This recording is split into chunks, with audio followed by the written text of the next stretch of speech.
Right, so hi everybody, my name is Nicola Weedall. I'm the co-founder of a company called Hydr.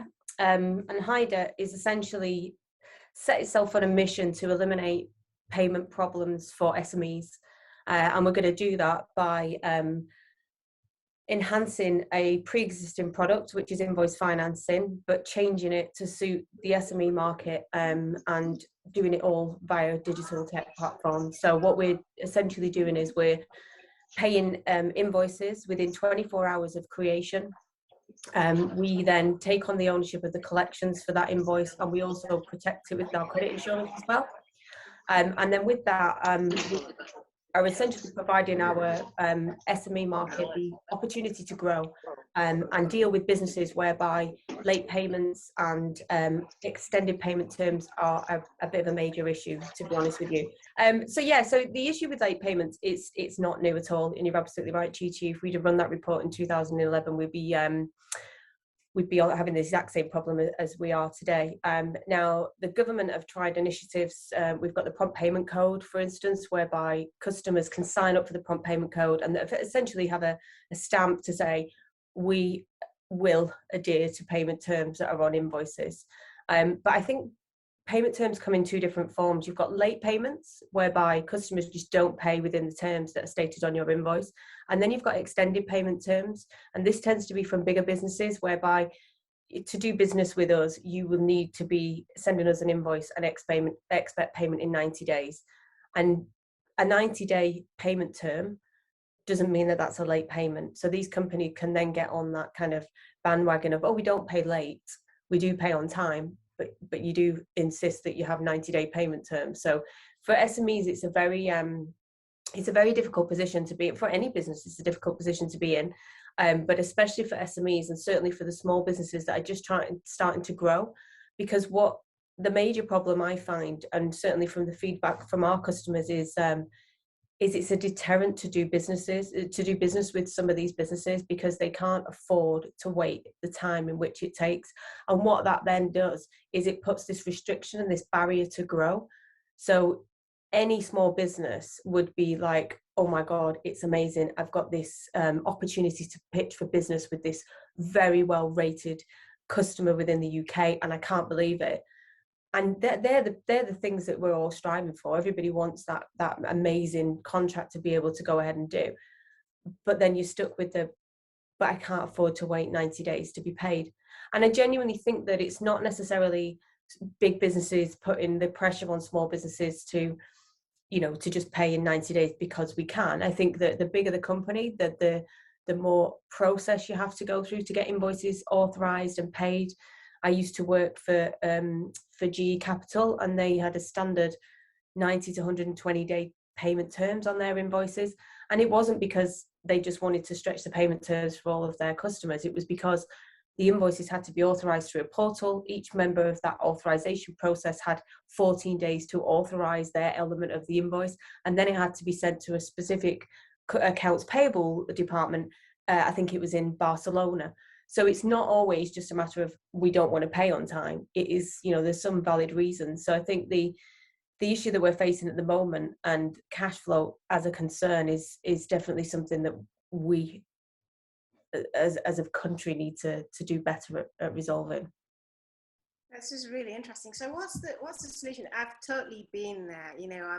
When I started out, and this is going back a while now, I got in the position of speaking to the head of marketing at T-Mobile.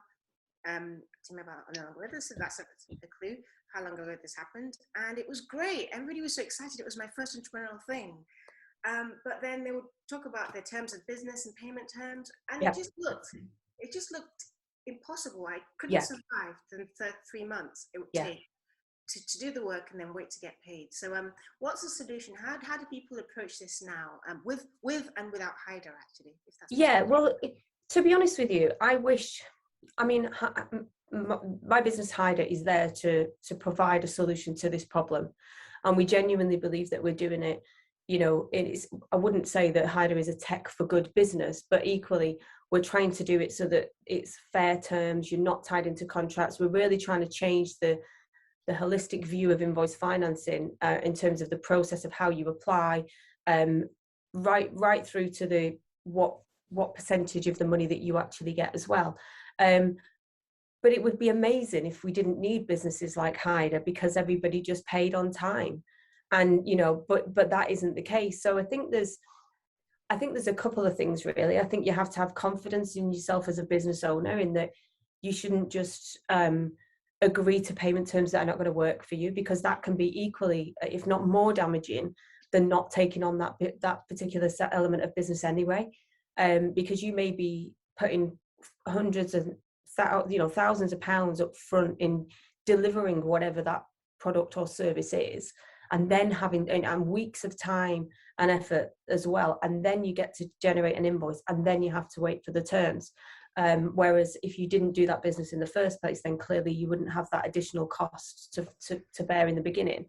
But I think there are many of options out there that are available to help with optimizing cash flow, Hydr being one of them. And I think what we'll probably see over the course of the next few months is more of this usage of businesses like Hydr, as a result of all of the changes to the government initiatives that we've seen come out in the last 18 months due to the global pandemic. So yeah, I think that there are a lot of solutions. I can't see a cure anytime soon, because I do believe there's a reason that we have, you know, payment terms. But again, I don't think there's any reason why anybody should pay late. I think if you sign up to agree to a particular contract, customer terms, you should be paying on time. So essentially what we do is you would come to Hydr and you start our onboarding process, which will take you 15 minutes to go from start to finish. And within that, what will happen is we will extract your cloud accounting data. We will analyze that within a matter of seconds, and we will present you with a list of customers that we believe are eligible for the product. And then you get the opportunity to say, oh yes, okay, I'll take one of those. So let's use Tesco for an example. You've got a contract with Tesco that you're about to start. You know that you're going to spend the next 3 weeks, or you've spent 3 weeks generating the business itself or the product or service, whatever it may be. You're ready to start the invoice process with them. You'll come to Hydr, you'll go through the onboarding process. We'll do all of your ID checks.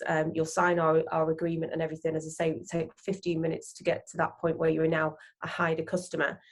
And then you essentially say, yes, I would like you to fund my Tesco invoice. And we will take over the relationship from an accounts payable perspective with Tesco. So it won't affect anything to do with your sales process. It's to do with the chasing, and we'll build relationships with the accounts payable team at Tesco, and we will act on your behalf with Ascenti. And then what we'll do is we'll pay you within 24 hours. And then when that invoice is due in 90 days, Tesco will pay Hydr. And that's it. And what you will get, which is very different to what's out there in the market at the moment, is you'll get 100% of the value of your invoice minus our fixed fee. So you know exactly what you're going to be paid before you agree to signing up. You'll receive that cash in your bank within 24 hours of creating that invoice. And that's all you have to do. There is literally nothing more. But on top of that, when Tesco pay Hydr back, we will also update your cloud accounting package and essentially reconcile that payment for you as well. So we take full ownership from the point you say, yes, switch me on. We take full ownership of that process from start to finish. And after that, every invoice that you generate for Tesco, as soon as you create it in your Xero account, it will automatically be funded by Hydr. You don't even need to come and tell us that it's there, that you've created this invoice. We will fund it for you. And again, when it's paid, we will update it, and we offer credit protection as standard as part of our fee. So if Tesco were to go bust, you know for sure that you're not then going to be in a situation which could affect your business, because you will have been insured for 90% of the value of that invoice as well. That's really good. That's really helpful. Does anybody have any questions? Like, I genuinely took notes there because I've not had it explained to me like this. I've heard of invoice discounting. Yes. I've not sort of understood how tech can actually support it to make it a really simple onboarding process and very, very transparent as well. Yes. I think that's a benefit. Jose, do you have a question? Feel free, guys, I'll put something in the chat. Don't.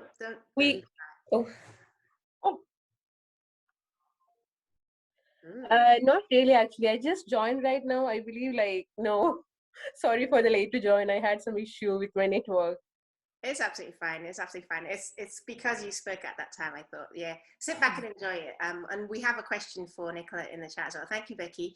It's what's been the biggest challenge technically when you've created the proposition? As it sounds very streamlined and a great customer journey. That's a very good question. So what was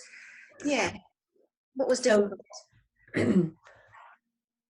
You may see this as I definitely saw this as a challenge, but I think for myself personally, but I think for everybody else, it was quite inspiring. So my background is not tech and anywhere near tech. My background is finance. I worked in corporate finance for over 15 years before moving into the fintech space 5 years ago.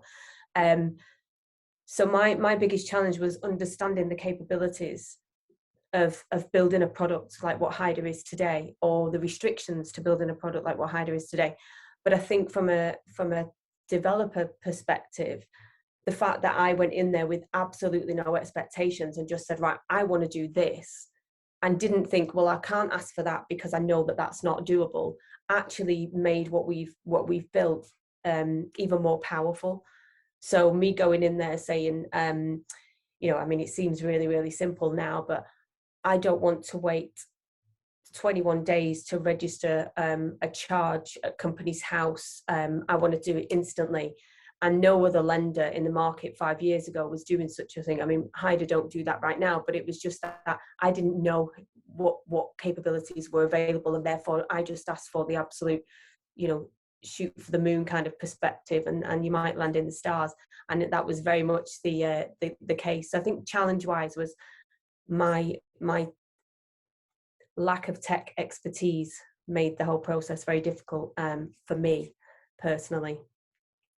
But it is a very amazing customer journey, even if I do say so myself. And I think also, having worked in this space on a very manual basis, I think that made it even better from a customer journey perspective, because I knew exactly what we as a lender way back then expected our customers to deliver. And I knew the feedback, even from those clients, in 2008, what was expected of them. And the feedback was always, oh, this is a nightmare. I'm sick of doing this. I've sent this, I've done that, I've generated this. I don't know what you're asking me for. And it was just kind of whole thing of, let's just take that need for anybody to do anything away. I don't want a single SME to have to lift a finger in order to be paid for their invoices. They've done their bit, they've delivered their goods or services, and that should be enough. And that was that's where we start, and we work back from there. That's real. I've got a follow on from that. So how has it been with engaging with the big corporates for this? So because you have a lot of experience with them behind the scenes, so how have you found it with this proposition now in the market, engaging with them and getting them on board with what you're doing? I think one of the major benefits of Hydr is that we have a team of people that are experienced in dealing with the major corporates in trying to get invoices paid. And what we do is we have already built relationships with these people. We know who to contact at certain, departments within some of the large businesses in the UK. So we find it less of a challenge than an SME would. And we tend to be more effective at getting invoices paid than an SME business owner would as well. But the great thing is that you handing this over to a company like Hydr to take the responsibility of this away from you, and the burden of what is chasing for payments away from you, it adds a level of professionalism as well, and it allows those business owners to be able to deal with the right person about securing the next part of their business, or the next contract, or the next projects, or the next sale, and not really focus on, oh, by the way, yeah, I'd love to send you that next delivery, but can you pay me for the last one? It allows the confidence of that business owner to be able to just go and really concentrate on the growth of the business and the success of that business, rather than worrying about the financial burden that can come with running a business. And I think that's what I reckon if you asked a lot of small business owners, did they expect to have to do that as part of the process? Nobody goes into business to chase invoices. And I think that, it's just a byproduct of, if you want to get paid, you're going to have to chase it, which it shouldn't be that way. That's Brilliant.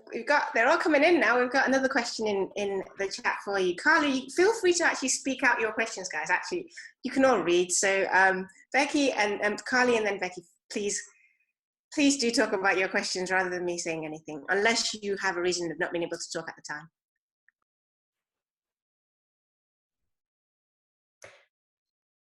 So, oh, we've got someone. I don't know if you can hear me because I'm actually in a cafe at the moment. So can you hear me all right? Yeah, go for it, Carly. Brilliant. I did ask 2 questions, but I won't cheat. I'll just ask my first one. I'm really sorry if I missed this at the beginning, but I just wondered what your background was, Nicola, and if you already worked in tech before you founded Hydr.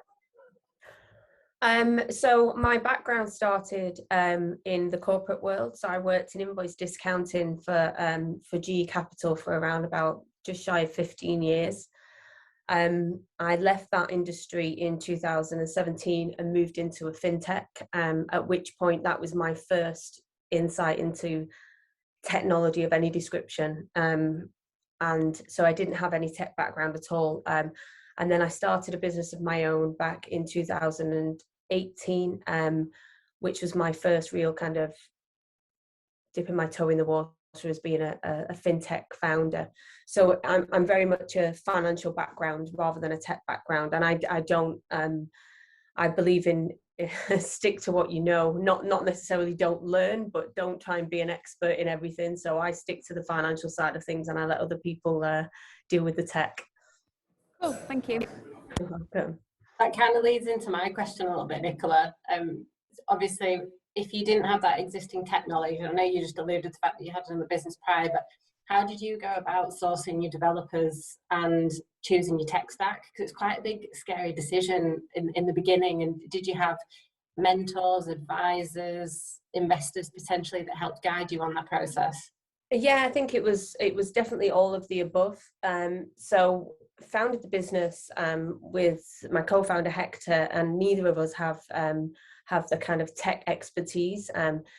And what we did was we used our networks to really understand this is what we would like to build. These are other financial technology companies that have come in and built a successful product. Who did you use? Would you recommend them? And then definitely leverage the amazing network that my co-founder Hector has to get some real feedback from that. And then what we did, we ran a beauty parade, if you like, of potential developers in the UK and abroad, in terms of, you know, this is what we're trying to deliver. And we looked at, we had about 5 that pitched to us, and then we had a short list of 3 and had further pitches, and then we eventually secured one, which are amazing, and we work with them now. It is a company based out in Krakow, so we will have to bring our technology in-house, but obviously as a tech startup there's a limited budget and you have to do what you can with that. So we've had the delivery of our product basically built for us by outsourcing, and we'll be bringing that in-house soon. Yeah, excellent, thanks. Really fascinating. Any final questions before we go into the networking break? And I've learned so much. I can't write fast enough, to be honest with you. It's been really insightful. As a developer myself, I take for granted what people have to do to plan engaging with you know, tech talent to actually build stuff. yeah. And yeah, there's a lot of really, really highly regarded developers out in Poland, in Eastern Europe. Yes, it's, you know, they're really good. And yeah, amazing, definitely. But always the only advice I'd give, and this goes for anything, whether you're building a tech stack, whether you're building a marketing campaign, is that really do your homework, go with recommendations, have a few of them that come, you know, don't just go with somebody that, oh, these are great, you should use and then choose them. You know, have a few that you really get engage and talk to, and then pick, because it's sometimes a delivery is not all you need. You have to have that rapport and that engagement. You have to be on the kind of same wavelength. So definitely would do that, and we do that with everything that happens at Hydr.